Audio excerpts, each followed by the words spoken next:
I vehemently deny the statements made today by Ms. Ruby Tuason before the Senate Blue Ribbon Committee on the so-called pork barrel scam investigation. I have said it before, and I am saying it again.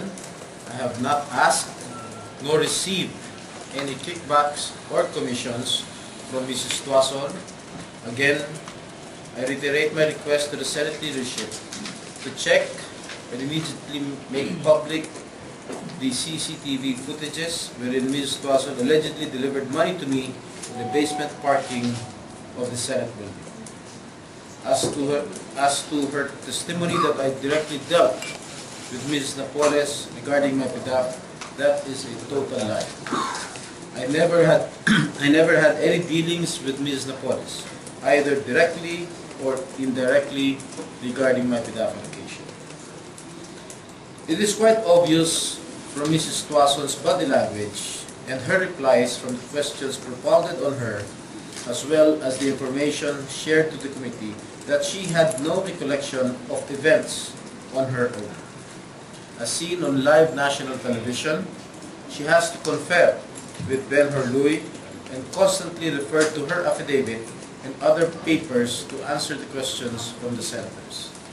If she is really telling the truth, why can't she recall such instances from her own memory and not rely from written statement? Mrs. Tuason is merely being fed these informations. I sympathize with her when she said that she'd rather die than go to jail. Undoubtedly, a person that desperate will say anything and do everything to avoid going to jail, which to her is worse than death. Two of the members of my staff were mentioned during the hearing. I have said in my interviews that I sent either my driver or my security to assist Mrs. Tuason in bringing the snacks or merienda to my office. Let me stress that no money or kickbacks was ever delivered to me by Mrs. Tuason in my residence or in my Senate office or in any other venue or at any other time. And if ever my staff will be invited by the committee, I will not prevent them from appearing. Now, as to the way today's hearing went, all I can say is, ang pag-handle ni Senator Jinggoy III ng hearing ng PDAF scam ay may tuturing.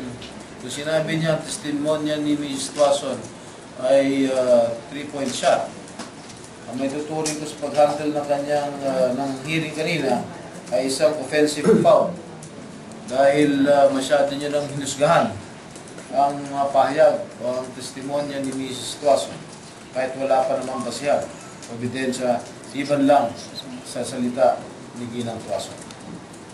Pinapala niya yung mga kapwa niya senador para lang makashoot o makapuntos sa maagang pamumuno.